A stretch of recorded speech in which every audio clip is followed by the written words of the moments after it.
يا ربي بالمصطفى بلغ مقاصدنا واغفر لنا ما مضى يا واسع الكرم.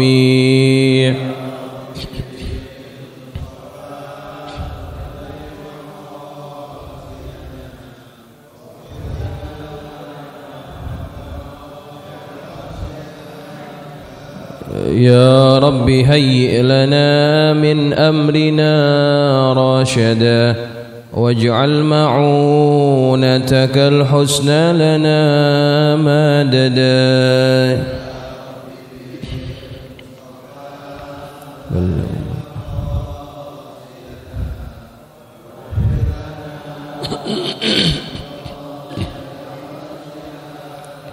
ولا تكلنا إلى تدبير أنفسنا فالنفس تعجز عن إصلاح ما فسد.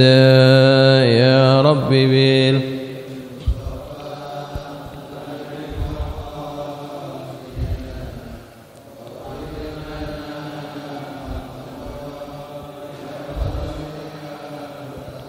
أنت الكريم وقد جهزت يا آملي إلى أيادك وجها سائلا ويدا.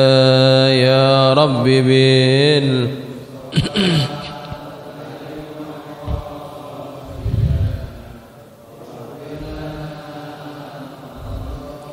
يا واسع الكرم اللهم صل وسلم وبارك عليه وعلى آله. الفاتحة إلى حضرة النبي المصطفى محمد صلى الله عليه وسلم، ثم إلى أرواح آبائه وإخوانه من الأنبياء والمرسلين وآل كل منهم والصحابة أجمعين وتابعين لهم بإحسان إلى يوم الدين، ثم إلى أرواح الأولياء والشهداء والصالحين والعلماء العاملين أينما كانوا من مشارق الأرض إلى مغاربها، ثم إلى أرواح مشايخنا ومعلمينا وأساتذتنا من الله الحبيب عبد الرحمن محمد السقاف، وثم إلى الكجي محمد الشافعي حزامي، وثم إلى الأولاد كجي حسين رزقي، وثم إلى الكجي شيخ بن أنصير، وثم إلى الكجي عبد الشاكر رملي، وثم إلى أرويه العبد عبد الرحمن السقاف، وثم إلى أرويه الكجي أحمد شريف الدين عبد الغاني، وثم إلى الكجي عبد الرشيد عبد الله الشافعي، وثم إلى الكجي أحمد لطفي فتح الله، وثم بأن الله يتغشاهم بالرحمة والمغفرة، وأن الله يولد درجاتهم في الجنة، وأن يعيد علينا من بركاتهم وأسرارهم وأنوارهم وعلومهم ونفحاتهم في الدين والدنيا والآخرة. وثم إلى روح مؤلف هذا الكتاب الإمام النووي، إن الله ينفعنا بأسراره وأنواره وعلومه ونفحاته في الدين والدنيا والآخرة، وعلانية الله يفتح علينا فتوح العارفين ويفقهنا وإياكم في الدين، ويرزقنا كمال الإخلاص واليقين وعلى كل نية صالحة. وإلى حضرة النبي الفاتحة. أعوذ بالله من الشيطان الرجيم، بسم الله الرحمن الرحيم. الحمد لله رب العالمين الرحمن الرحيم مالك يوم الدين، إياك نعبد وإياك نستعين، اهدنا الصراط المستقيم صراط الذين أنعمت عليهم غير المغضوب عليهم ولا الضالين آمين. السلام عليكم ورحمة الله وبركاته. الحمد لله رب العالمين، وبه نستعين على أمور الدنيا والدين، والصلاة والسلام على أشرف المرسلين سيدنا ومولانا محمد وعلى آله وأصحابه أجمعين. سبحانك لا علم لنا إلا ما علمتنا إنك أنت العليم الحكيم.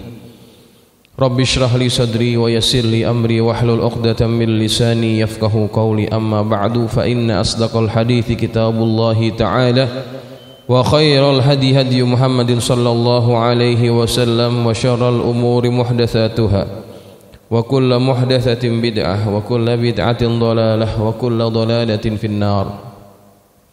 Hadirin jamaah sekalian yang dirahmati Allah, hadir tengah-tengah kita Ketua Umum Masjid Al-Muttaqin Al-Ustaz Nur Ali mata'anallah bituli hayatihi,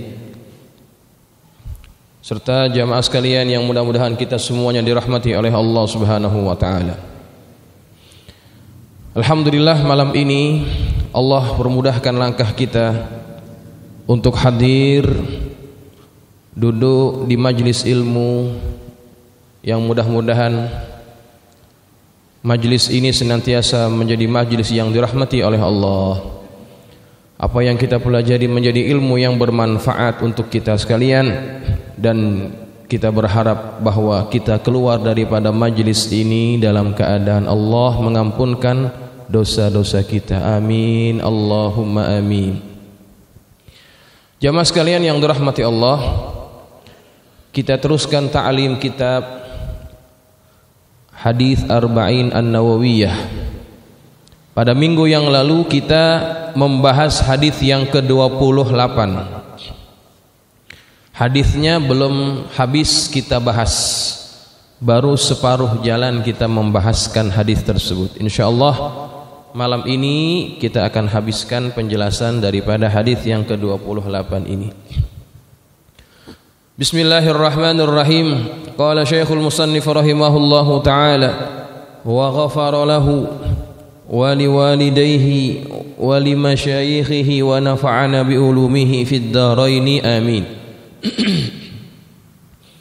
An Abi Najih al-Irbad ibn Sariyah radhiyallahu anhu qala wa'adhana Rasulullah sallallahu alaihi wasallam mau'izatan wajilat minhal qulub wa dharifat minhal uyun fakulna ya Rasulullah ka'annaha mau'izatu muwaddi'in fa'awsina qala usikum bitaqwallah azza wa jalla was-sam'i wat-ta'ati wa in ta'ammara 'alaikum 'abdun fa innahu man ya'ish minkum fasayara ikhtilafan katsira fa 'alaikum bisunnati wa sunnatil khulafa'ir rasyidin al mahdiyyin addu 'alaiha bin nawajidh wa iyyakum wa muhdatsatil umur fa inna kulla bid'atin dhalalah. Rawahu Abu Dawud wa Tirmidzi wa qala haditsun hasanun sahih. Dari Abu Najih al-Irbad bin Sariyah radhiyallahu anhu, dia berkata, Rasulullah sallallahu alaihi wasallam menyampaikan kepada kami sebuah nasihat yang membuat hati bergetar dan air mata bercucuran. Maka kami pun berkata, wahai Rasulullah, sepertinya ini adalah nasihat perpisahan, maka berilah kami wasiat. Beliau bersabda, aku wasiatkan kepada kalian agar bertakwa kepada Allah, selalu mendengar dan taat kepada pemimpin meskipun kalian dipimpin oleh seorang budak, karena orang yang hidup sepeninggalku akan menjumpai banyak perselisihan. Oleh karena itu hendaklah kalian berpegang teguh dengan sunnahku dan sunnah para khalifah ar-rasyidin yang mendapat petunjuk. Gigitlah sunnah-sunnah itu dengan gigi geraham, dan jauhilah perkara-perkara yang diada-adakan dalam agama, karena semua bid'ah adalah sesat. Hadis riwayat Abu Dawud, At-Tirmidzi, dan dia mengatakan hadis hasan sahih. Baik jemaah sekalian yang dirahmati Allah, pada minggu yang lalu kita sudah menjelaskan bagaimana sifat nasihat yang disampaikan oleh Nabi. Bagaimana nasihat itu kalau kita ingin nasihat yang kita sampaikan senantiasa masuk dan didengar oleh orang-orang yang kita nasihati. Kemudian sahabat yang mendengar nasihat Nabi tersebut, mereka minta ditambahkan lagi, seolah-olah apa yang Nabi sampaikan tadi adalah seperti nasihat perpisahan, maka mereka ingin diberikan wasiat secara khusus. Maka Nabi pun berkata, menasihati mereka, usikum bitaqwallah, aku wasiatkan kalian bertakwa kepada Allah azza wa jalla, was-sam'i wat-ta'ati, serta patuh dan taat. Taat kepada siapa dalam hal ini? Dalam hal ini adalah taat kepada pemimpin. Karena pada lanjutan hadis itu ada perkataan Nabi, wa in ta'ammara 'alaikum 'abdun, sekalipun yang memimpin kalian itu adalah seorang budak, seorang hamba. Ya. Baik, kita akan ulas hadis ini. Nabi berpesan kepada kita, pertama takwa kepada Allah, yang kedua dengar dan taat pemimpin. Walaupun pemimpin itu adalah pemimpin dari bangsa budak, hamba sahaya. Dalam Al-Quran ada ayat yang satu nada dengan ini, yang sering kita dengar, atiullaha wa atiur rasula wa ulil amri minkum. Surah An-Nisa ayat yang ke-59. Atiullaha wa atiur rasula wa ulil amri minkum. Taatlah kepada Allah, taatlah kepada Rasulullah dan kepada pemimpin.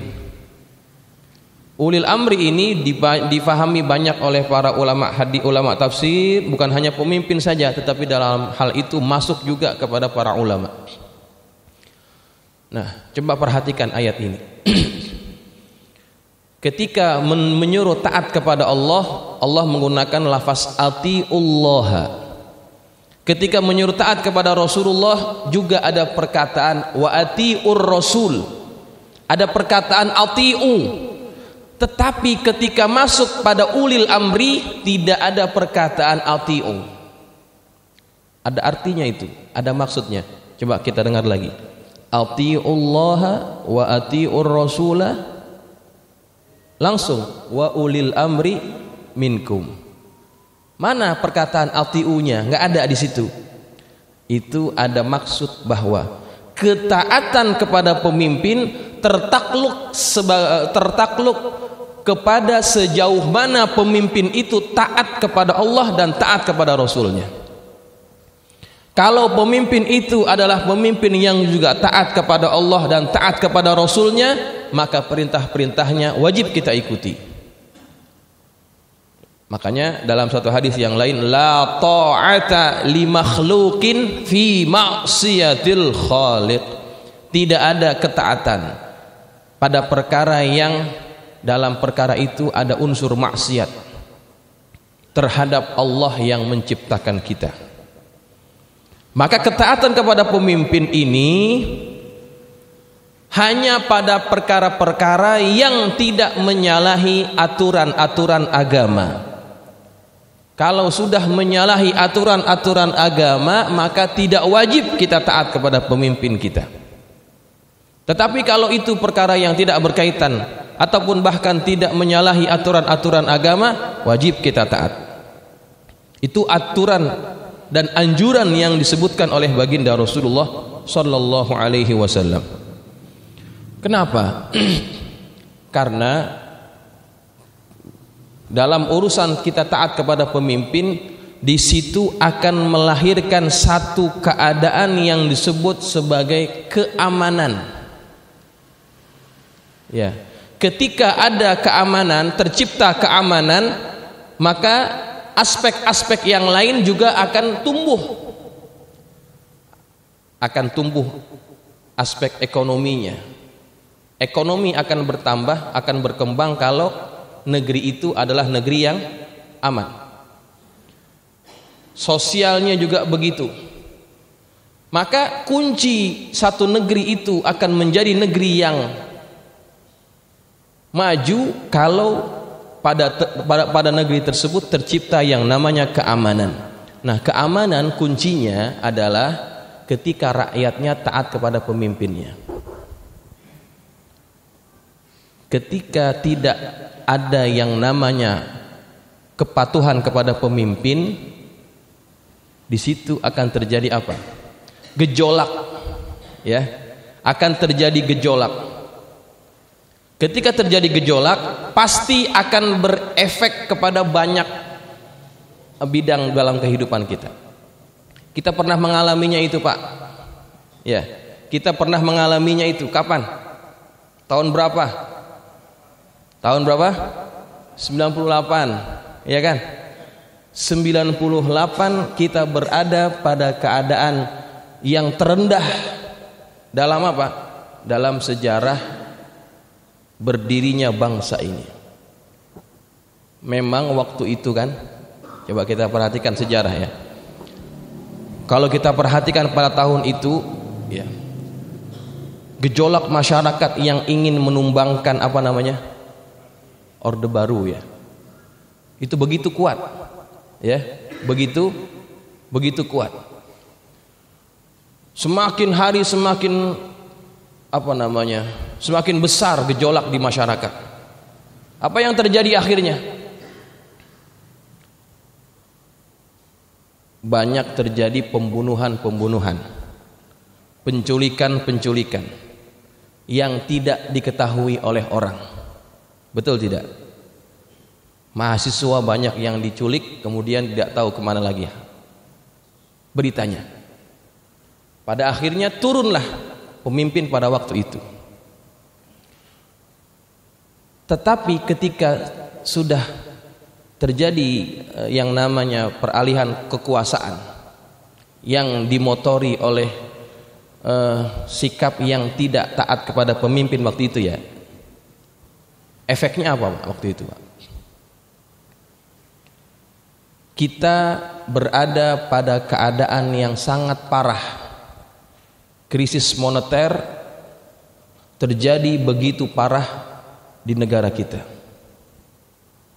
Krisis sosial juga terjadi pada waktu itu.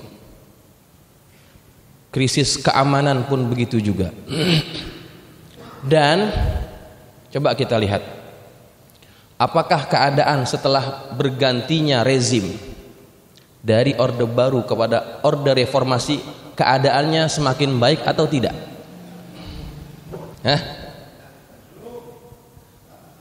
Dulu banyak yang mengatakan kalau kita tukar pemimpin, kita tumbangkan Orde Baru, maka kita akan menjadi lebih maju. Kenyataannya apa? Apa yang terjadi? Apakah semakin maju negara kita? Tidak. Bahkan yang paling menakutkan adalah apa? Terjadinya amandemen terhadap Undang-Undang Dasar 1945. Pada waktu sebelum terjadinya amandemen itu, orang yang dibolehkan menjadi pemimpin harus orang Islam, harus pribumi waktu itu. Tapi terjadinya setelah reformasi itu dihapus. Siapa saja bisa jadi pemimpin, yang penting dia warga negara Indonesia. Itu fakta. Iya. Nah, artinya bukan berarti kita patuh begitu saja kepada pemimpin walaupun pemimpin itu zalim. Bukan begitu maksudnya. Tetapi ada aturan yang Nabi katakan kepada kita.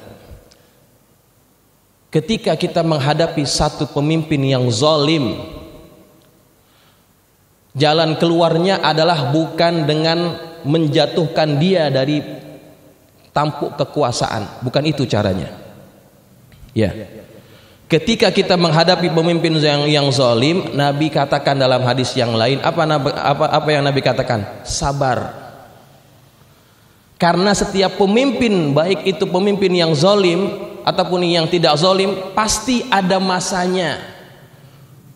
Qulillahumma malikal mulki tu'til mulka man tasya wa tanzi'ul mulka mimman tasya wa tu'izzu man tasya wa tudhillu man tasya biyadikal khair.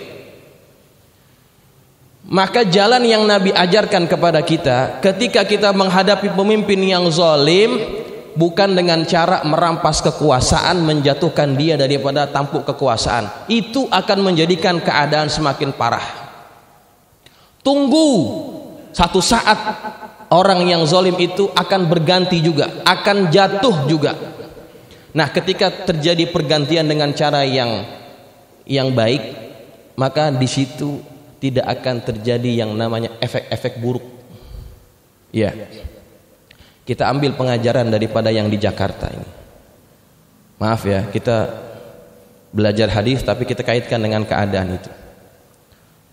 Sebelum gubernur yang sekarang memerintah, siapa yang memerintah DKI? Kita tidak suka waktu itu, karena banyak kebijakan-kebijakan yang dianggap merugikan. Kemudian berganti pemimpin di Jakarta dengan cara yang sesuai menurut konstitusi. Maka apa yang terjadi? Ganti pemimpin, keadaan alhamdulillah menjadi lebih baik. Ya, keadaan itu menjadi lebih baik. Nah, begitu juga seandainya kita merasakan, seandainya kita menilai dalam pemerintahan yang sekarang ini kita merasakan banyak ketidakadilan, banyak kezoliman, ya. Maka jalan yang paling sesuai dengan apa yang Nabi ajarkan apa? Sabar, tetap taat selagi itu tidak menyalahi aturan. Ya, kata Nabi kan dalam hadis tersebut, was-sam'i wat-ta'ati wa in ta'ammaru 'alaikum 'abdun. Sabar, dengar, taat sekalipun yang memerintah kalian itu adalah seorang hamba. Dalam hal ini sebetulnya itu adalah bahasa majaz, bahasa kiasan. Hamba, budak boleh tidak menjadi pemimpin? Boleh enggak? Boleh ya? Budak itu, nih kalau secara hukum ya, secara hukum, budak itu sebetulnya tidak sah menjadi pemimpin. Kenapa tidak sah? Dia kan budak, dia dimiliki oleh tuannya. Bagaimana mungkin orang yang dimiliki kemudian dia bisa menjadi pemimpin? Ini bahasa kiasan, Pak. Seolah-olah kalau seandainya orang yang tidak layak jadi pemimpin, dia jadi pemimpin kalian, maka tetap taati dia. Ini perintah Nabi, sunnah Rasulullah. Sekalipun kita nilai misalkan pemimpin kita adalah pemimpin yang tidak layak menjadi pemimpin, misalkan begitu ya, pemimpin kita adalah pemimpin yang tidak layak menjadi pemimpin. Seharusnya dia memimpin pada tingkat kelurahan contohnya, tingkat kecamatan, lebih layak di situ, bukan memimpin satu negara yang besar seperti Indonesia. Tapi ketika dia sudah jadi pemimpin, kita wajib taat kepadanya. Begitu ya. Nah, seandainya terjadi ketidakadilan semasa pemerintahannya, kemudian kezoliman semasa pemerintahannya, yang itu nyata, betul tidak? Nyata itu. Kita lihat ketika orang-orang yang bersuara lantang mengkritik pemerintah, apa yang terjadi? Ditangkap, betul tidak? Ketika ada orang yang juga mencoba memecahkan persatuan dan kesatuan negara, tetapi karena dia berada pada kelompok pemerintah, apa yang terjadi? Diproses hukum atau tidak? Tidak. Itu ketidakadilan atau tidak? Iya, itu adalah ketidakadilan. Ketika ada orang yang hanya kesalahannya tidak berapa berat, namun dia adalah orang yang vokal terhadap pemerintah, hukumannya begitu berat. Dicari-cari kesalahannya, betul atau tidak? Terjadi atau tidak di sini? Lah masa Habib Rizik cuma berkata ketika ditanya bagaimana keadaannya Habib, saya sehat, dianggap itu memprovokasi orang. Padahal kalau seandainya Habib Rizik ingin membuat kerusuhan, bukan itu yang dia katakan ketika ditanya bagaimana keadaan Habib. Ketika dia jawab saya sehat, pendukungnya pasti akan merasa apa? Merasa tenang. Masa itu dijadikan alat untuk menjebloskan beliau ke dalam penjara? Itu zalim atau tidak? Itu zalim. Bagaimana caranya memasukkan beliau ke dalam penjara? Itu zalim. Tetapi walaupun begitu, bukan berarti kita harus melakukan yang namanya revolusi, merampas kekuasaan. menjatuhkan pemerintah yang sah dengan cara yang tidak konstitusional, dengan cara yang anarkis. Itu bukan jalan yang Nabi ajarkan. Tunggu, satu saat akan ada masanya berganti kekuasaan. Begitu. Nabi ajarkan itu, tetap taati, tetap patuhi selama tidak menyalahi syariat-syariat agama. Begitu. Ya. Sekarang kita rasakan itu. Ketika ada tayangan-tayangan acara-acara di televisi yang begitu kuat mengkritik, apa yang terjadi? Acaranya dihapuskan, di stop. Betul atau tidak? Ketika kita lantang bersuara di media-media sosial mengkritik, apa yang terjadi? Akun kita di take down. Bahkan zaman ini kita mengkritik di dinding-dinding di jalan-jalan yang kita sebut sebagai mural, itu kan. Itu dijadikan apa? Dijadikan alat oleh aparat yang dianggap orang tersebut adalah menghina lambang-lambang negara. Coba, itu zalim atau tidak sebetulnya? Itu zalim. Akan tetapi tetap kita disuruh untuk dengar dan taat kepada pemimpin. Itu karena apa? Karena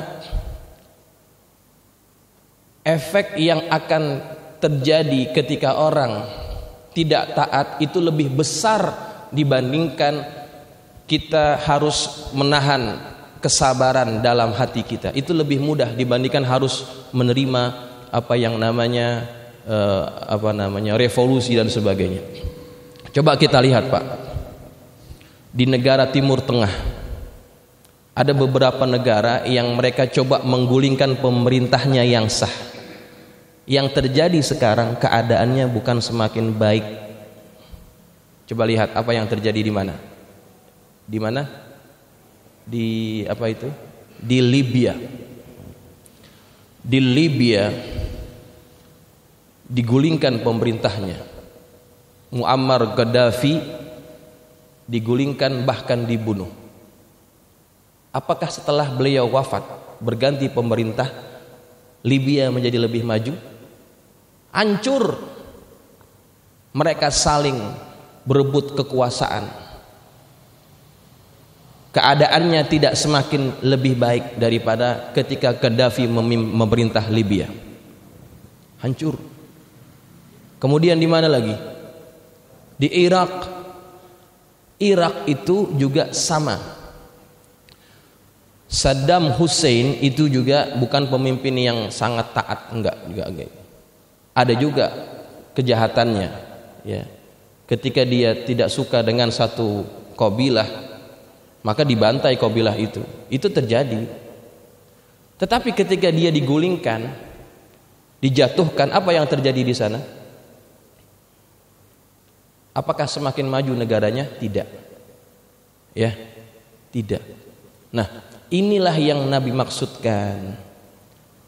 Akibat daripada ketidakpatuhan itu lebih besar akibatnya dibandingkan kita harus menahan amarah dan bersabar menghadapi kezaliman pemimpin. Nabi Musa alaihi salam, dia menghadapi pemimpin yang maha zalim. Siapa itu? Fir'aun, maha zalim. Cuma dia raja. Banyak ya, maaf, bukan hanya dia, ada beberapa orang raja. Puncak kezalimannya Fir'aun itu adalah apa? Dia mengaku sebagai Tuhan. Ana rabbukumul a'la, kata Fir'aun. Dia naik ke atas piramid yang paling tinggi, kemudian dia merasa paling tinggi, kemudian dia berkata, Ana rabbukumul a'la, kata Fir'aun. Saya Tuhan kalian yang paling tinggi. Zalim atau tidak itu? Zalim. Tapi siapa? Nabi Fir'aun, Nabi Musa alaihissalam, apa yang dikatakan olehnya? Apakah dia suruh pengikutnya, rakyatnya, umatnya untuk merampas kekuasaan Fir'aun? Ada, kita dengar itu. Tidak. Fir'aun hanya dinasehati untuk taat kepada Allah, beriman kepada Allah, itu saja, bukan untuk merampas kekuasaannya. Dan apa yang terjadi kepada orang yang zalim? Apa yang terjadi kepada orang yang zalim? Allah binasakan dia, Allah habiskan dia. Begitu. Setiap pemimpin ada masanya dan ada waktunya. Maka kita sebagai rakyat, tugas kita hanya apa? Sam'an wa ta'atan, dengar dan taati saja. Melainkan kalau yang disuruh itu adalah perkara-perkara maksiat, wajib kita lawan. Misalkan pemerintah kita melarang untuk apa? Sholat 5 waktu. Yang sholat akan dipenjara, yang puasa akan dipenjara, wajib kita lawan. Karena itu sudah melanggar dengan syariat. Begitu ya Pak. Nah, inilah panduan daripada Nabi kita Muhammad SAW agar selalu taat kepada pemimpin, walaupun pemimpin itu adalah pemimpin yang zalim. Kemudian Nabi kita Muhammad SAW lagi bersabda,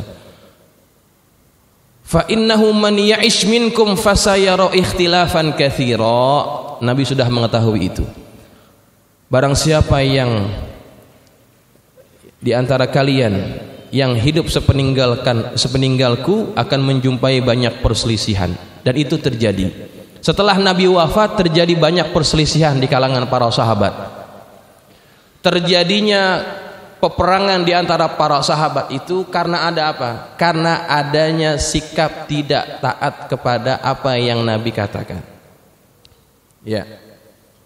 Pernah terjadi konflik besar antara para sahabat. Ketika Sayyiduna Utsman ibn Affan dibunuh. Ketika Utsman ibn Affan dibunuh, kemudian yang menggantikan Utsman siapa? Ali bin Abi Thalib. Ali bin Abi Thalib jadi pemimpin, jadi khalifah. Kemudian ada kelompok-kelompok di masyarakat ini yang tidak suka dengan sikapnya Ali, yang tidak segera mencari tahu siapa pembunuhnya Utsman. Ini kelompok-kelompok ini mencoba memprovokasi masyarakat. Ya. Akhirnya apa? Akhirnya terjadi konflik besar di antara para sahabat. Ali dengan sahabat-sahabat yang lain terbakar yang namanya adu domba. Kemudian apa yang terjadi? Peperangan dengan sesama para sahabat. Itu Nabi katakan sudah dalam hadis tersebut. Kata Nabi, man ya'ish minkum fasayara ikhtilafan katsira. Barang siapa yang hidup setelah peninggalku nanti, kalian akan melihat banyak perselisihan. Itu kuncinya, itu sumbernya apa? Sumbernya adalah ketika tidak taat kepada pemimpin. Waktu itu Sayyidina Ali bilang, jangan sekarang, nanti kalau keadaannya sudah kondusif baru saya akan cari pembunuhnya Utsman. Itu kata Ali. Tapi orang-orang ini merasa Ali ini bersekongkol nih, jangan-jangan begitu. Ali bersekongkol dengan pembunuh Utsman, makanya dia tidak segera tangkap pembunuhnya Utsman. Begitu kata orang-orang ini, provokator-provokator ini. Sedangkan Ali bilang apa? Nanti dulu, sekarang sedang tidak kondusif. Kalau sudah kondusif, aku sudah dalam keadaan aman dalam memerintah ini, baru akan aku cari pembunuh-pembunuhnya Utsman. Begitu. Tapi lantaran orang-orang ini tidak taat, apa yang terjadi? Konflik itu. Makanya Nabi sudah katakan itu. Ketika pemimpin sudah berkata, taati saja, selama tidak bagian daripada kemaksiatan kepada Allah dan Rasulnya. Ya. Kemudian jamaah sekalian, fa'alaikum bisunnati wa sunnatil khulafa'ir rasyidin al-mahdiyyin. Hendaklah kalian berpegang teguh dengan sunnahku dan sunnah khulafa ar-rasyidin al-mahdiyyin. Nabi suruh pegang dengan sunnahnya dan sunnah khulafa ar-rasyidin. Khulafa ar-rasyidin itu siapa? Khulafa ar-rasyidin adalah mereka yang kita kenal namanya Sayyiduna Abu Bakar As-Siddiq, Sayyiduna Umar ibn al-Khattab, Sayyiduna Uthman ibn Affan, kemudian Sayyiduna Ali ibn Abi Thalib. Ini khulafa ar-rasyidin. Dalam hadis yang lain, khilafah itu usianya adalah 30 tahun. Setelah 30 tahun akan menjadi kerajaan. Dan itu terjadi betul. Setelah Sayyidina Ali wafat, siapa yang jadi pemimpin? Siapa? Setelah Ali wafat, siapa yang jadi pemimpin? Hasan bin Ali. Hasan bin Ali cuma 6 bulan. Jadi kalau ditambah, Nabi kan katakan tadi, khilafah itu umurnya 30 tahun. Kalau di total 4 orang ini ditambah dengan Hasan 6 bulan, cukup menjadi 30 tahun. Setelah Hasan, siapa yang jadi pemimpin? Muawiyah ibn Abi Sufyan. Setelah Muawiyah, siapa penggantinya? Anaknya Yazid bin Muawiyah. Terus begitu. Maka setelah Hasan sudah tidak lagi sebagai khalifah, tidak lagi disebut sebagai khilafah, tetapi apa? Kerajaan. Ya. Nah, kita disuruh pegang dengan pemimpin yang disebut khulafa ar-rasyidin. Sunnah-sunnahnya kita harus ikuti. Kenapa? Karena mereka adalah sahabat-sahabat Nabi yang diberikan petunjuk oleh Allah Subhanahu wa taala. Addu 'alaiha bin nawajid. Gigit sunnah mereka dengan gigi geraham. Begitu. Ya. Kemudian pada lanjutan hadis itu Nabi bersabda, wa iyyakum wa muhdatsatil umur. Wa iyyakum wa muhdatsatil umur, dan jauhilah perkara-perkara yang diada-adakan. Fa inna kulla bid'atin dalalah, karena setiap perkara yang diada-adakan itu adalah sesat. Nah, terakhir Nabi katakan itu, berhati-hatilah terhadap perkara yang diada-adakan, yang kita kenal sebagai perkara bid'ah. Kita harus fahami perkara ini, ya. Jangan sampai kita salah faham terhadap bid'ah. Kita sudah pernah belajar waktu itu pada hadis yang kelima, kalau tidak salah. Hadis yang kelima waktu itu bicaranya juga tentang ini, perkara bid'ah. Kalau masih ingat, Al-Imam Asy-Syafi'i membagi bid'ah itu kepada 2. Ya. Bid'ah dibagi oleh Imam Syafi'i 2. Apa yang pertama? Yang pertama adalah bid'ah mahmudah. Yang kedua adalah bid'ah mazmumah. Bid'ah mahmudah artinya adalah bid'ah yang terpuji.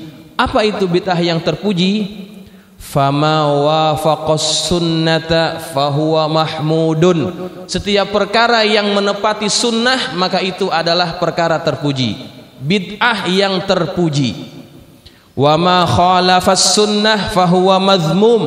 Yang bersalahan dengan sunnah maka itu adalah bid'ah yang tercela. Itu kata Al-Imam Asy-Syafi'i. Jadi bid'ah itu ada 2. Ya.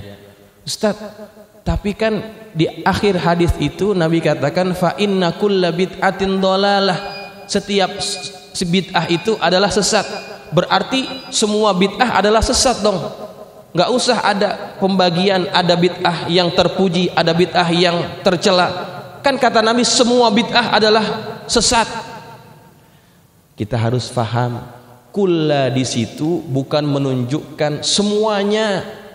Kulla di situ adalah setiap bid'ah yang tidak ada sandarannya, tidak ada pokok pangkalnya daripada agama, itulah yang sesat.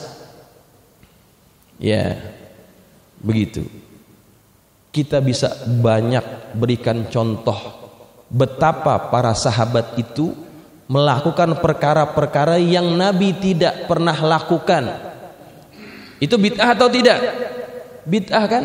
Kalau Nabi tidak lakukan, Secara bahasa itu adalah perkara bid'ah, tetapi secara syariat itu bukan bid'ah. Lihat dulu apa tujuan para sahabat membuat perkara itu. Sebagai contoh yang paling mudah,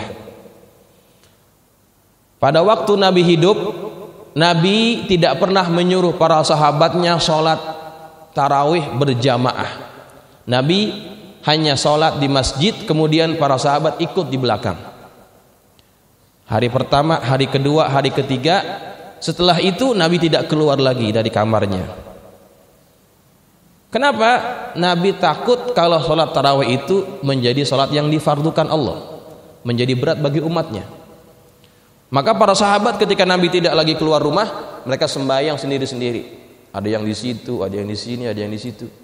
Sampailah Nabi wafat, begitu yang dikerjakan oleh para sahabat. Nah, barulah kemudian Umar punya inisiatif. Sayyiduna Umar punya inisiatif. Alangkah baiknya kalau yang sholat ini kita kumpulin menjadi satu kumpulan. Diimamkan dengan satu imam. Nggak usah pencar-pencar begitu. Kumpulin jadi satu imam, satu kumpulan, diimamkan dengan satu imam. Maka dipanggil Ubay bin Ka'ab. Sayyidina Ubay bin Ka'ab dipanggil, kamu jadi imam, imamkan para sahabat. Kemudian kata Ubay bin Ka'ab, Nabi nggak pernah buat ini wahai Umar. Nabi tidak pernah buat ini. Inna hadza lam yakun. Nggak pernah terjadi ini wahai Umar. Dia menganggap itu bid'ah. Ubay bin Ka'ab menganggap itu tidak pernah dilakukan Nabi, maka jangan buat. Apa kata Umar? Ni'matul bid'ah hadhihi. Ni'matul bid'ah hazihi. Sebaik-baik bid'ah adalah ini. Lihat, perkataan bid'ah itu digunakan oleh siapa? Oleh Sayyiduna Umar. Artinya bukan semua bid'ah itu sesat, tidak. Karena Umar juga mengatakan perkara yang menggunakan perkataan bid'ah, tetapi itu sesuai dengan syariat, sesuai dengan sunnahnya Rasulullah Sallallahu Alaihi Wasallam. Kemudian satu contoh lagi, waktu zaman Nabi azan waktu sholat Jumat itu cuma satu kali. Kita berapa kali? 2 kali. Bid'ah atau tidak? Coba, bid'ah atau tidak? Kalau secara bahasa, ya bid'ah. Kenapa? Kan perkara baru Nabi tidak buat. Bid'ah secara bahasa. Tapi secara syariat apakah itu bid'ah yang tercela? Tidak.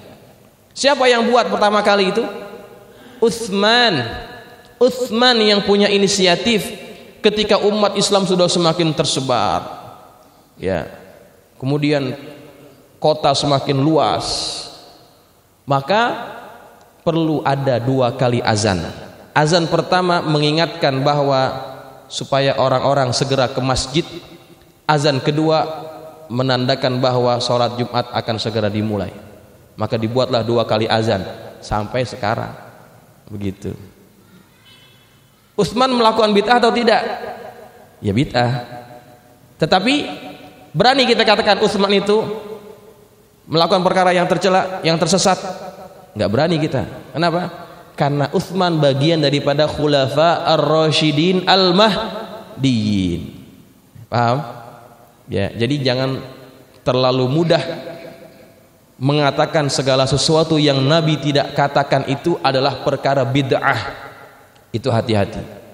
Perlu ada pendalaman mengenai masalah itu sehingga kita tidak mudah membid'ahkan orang lain, gitu ya. Kita tidak mudah membid'ahkan orang lain. Baik, jamaah sekalian, sudah habis ya, waktu Isya sudah masuk. Ada yang ingin bertanya silakan kalau ada. Ya.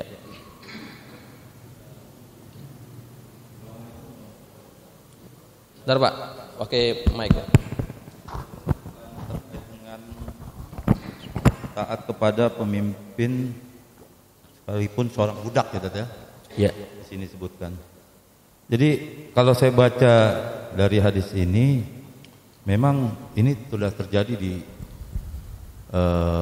saat ini ya, dari semua kegiatan baik di pemerintahan maupun di luar pemerintahan. Artinya ada beberapa gubernur sekarang pun itu masih statusnya supir oleh seseorang yang memang punya kuasa di daerah itu, yang punya uang. Dan dari beberapa selain supir ada beberapa juga yang dia pasang bupati itu memang orang-orang kelompoknya. Kelompok apa? Kelompoknya, ya. Kelompoknya untuk mendapatkan kekuasaan melalui orang lain. Iya. Sementara orang itu yang ditaruh sebagai pemimpin sebetulnya tidak sesuai dengan kriteria sebagai pemimpin yang dimaksud. Iya. Artinya kalau bahasa kitanya the right man and the right place-nya itu nggak masuk. Tidak layak. Tapi yang tidak layak, yang dia taruh orang itu karena ingin mendapatkan hasrat daripada kekuasaannya. Iya. Dipasang orang. Iya. Termasuk di kantor saya juga di satu perusahaan. Iya. Pemimpin saya itu dari seorang tukang rumput. Apa? Seorang tukang rumput. Tukang rumput, ya. Karena dia pandai pendekatan dengan pimpinannya, mendekatkan dan ada urusan pribadinya, ada terkait dengan keuangan dan lain-lain dan dihargai murah, dia dijadikan pemimpin. Iya. Nah ini yang sekarang fenomena seperti itu. Nah masyarakatlah yang menjadi kena imbasnya. Iya. Nah di sini memang perlu ada pemahaman bahwa jangan sampai kita juga melihat hanya sebatas pemimpin yang seperti itu kita ikuti. Iya. Yang perlu adalah bagaimana kita tetap istiqomah, tidak mengikuti kondisi pemimpin yang seperti itu harusnya. Nah ini kan yang repotnya kita mengikuti karena beliau seorang pemimpin. Apapun juga dengan cara mereka karena kita diminta sabar, diminta tetap taat, sehingga apapun yang mereka lakukan ya kita itu merasa pemimpin. Padahal kita harusnya sudah untuk berpikir bagaimana memberikan satu masukan kepada pemimpin dengan ukhuwah Islamiyah kita yang harus bersatu sebetulnya. Nah ini yang saya sayangkan, malah kita ada ungkapan seperti itu yang seolah-olah pasrah dengan pemimpin yang ada. Itu tidak baik dan bahaya itu ke depannya. Karena ini sudah dibaca oleh lawan-lawan kita di luar non-muslim. Itu saya sudah baca dan saya dengar dan saya punya suratnya mereka itu. Dia menjatuhkan Islam itu dari bagaimana cara kerja Islam itu bekerja. Nah ini yang mungkin perlu diluruskan, jangan sampai dengan kondisi mereka mengatur seorang pemimpin yang sebetulnya pemimpinnya tidak layak, tapi karena kekuatan massa, kekuatan suara, kekuatan finansial mereka jadi pemimpin. Nah ini umat Islam juga harus jeli di situ. Nah yang penting jangan sampai umat Islam kan terbawa harus dengan kondisi dan tetap istiqomah, yaitu tadi menjalankan apa yang ada di hadis ya Rasul, taat kepada Rasul dengan aturan-aturan yang sudah ditetapkan pemimpin. Saya kira itu saya orang yang awam tidak paham tentang hal ini, tapi saya rasakan itu. Mohon maaf Pak kalau saya sampaikan itu. Terima kasih. Assalamualaikum warahmatullahi wabarakatuh. Ya, waalaikumsalam. Baik. Iya, curhat. Jadi ya ini saya anggap sebagai curahan hati ya, bukan pertanyaan, sebab nggak ada pertanyaannya.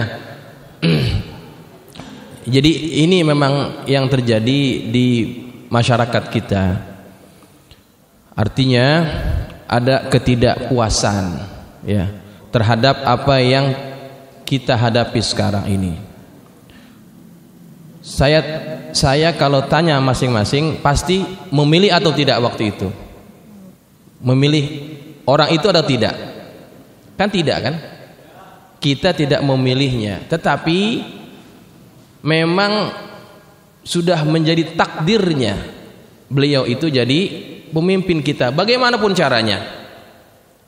caranya sudah ditakdirkan beliau itu menjadi pemimpin kita. Ya. Entah itu dengan kejujuran ataupun kecurangan itu terpulang kepada mereka nanti. Pertanggungjawabannya kembali kepada Allah Subhanahu wa taala. Tetapi yang sudah menjadi takdir adalah mereka adalah pemimpin kita. Ketika sudah jadi pemimpin ada aturannya. Isma'u wa ati'u. Dengar dan taati. Wa in ista'mala 'alaikum 'abdun habasyiyun ka'anna ra'sahu zabibah. Sekalipun yang memerintah kepada kalian itu adalah seorang budak Habasyah, budak Ethiopia yang seolah-olah di kepalanya itu ada biji anggur yang kecil-kecil. Itu gambaran ya. orang Afrika kan rambutnya kalau keritingnya keriting super, Pak. Ya, bulat-bulat kayak anggur kecil gitu. Itu kan sebetulnya gambaran bahwa mereka tidak layak jadi pemimpin. Tapi ketika dia sudah jadi pemimpin, apa kata Nabi? Isma'u wa ati'u. Dengar dan taati. Apakah kita redho dengan segala sesuatu yang terjadi? Kita nggak pernah redho. Bukan berarti kita taat, kita dengar, kita diam, kita redho. Tidak. Kita tidak meredhoi setiap kemungkaran dan kezaliman. Kita tidak meredhoinya. Apa yang kita mampu buat? Yang kita mampu buat hanya bersabar itu saja dan berdoa. Satu saat memang pasti akan terjadi yang mungkin kita harapkan akan menjadi lebih baik. Itu. Habis kalau kita nggak ridho, nggak sabar, kita mau ngapain? Apa kita mau revolusi? Ya, itu kan malah jadi akan menjadi buruk lagi keadaannya. Saya kira gitu, Pak. Ya. Oke, cukup ya. Ada lagi?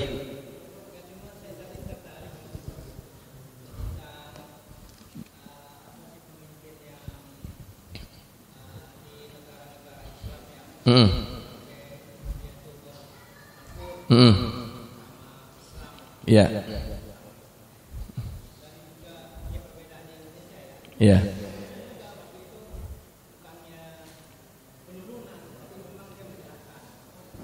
Tapi kan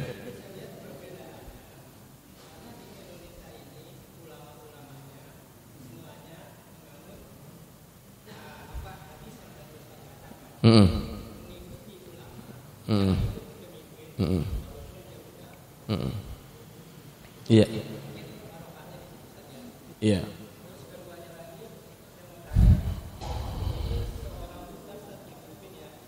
Iya.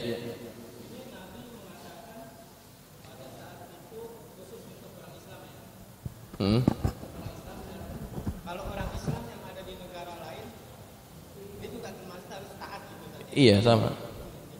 Iya. Jadi ya walaupun di negara tersebut, di negara non muslim lah. Iya. Itu pemerintahnya enggak ini, kita tetap harus tetap. Iya. Gitu Ustaz ya. Benar, hadis ini. Makasih. Hadis ini itu berlaku di semua tempat. Kalau kita tinggal di negara yang pemimpinnya bukan Islam, contohnya kita tinggal di Amerika, kan pemimpinnya bukan Islam, kita Muslim. Lah kita apa yang mampu kita buat? Kita taati mereka, begitu, ya.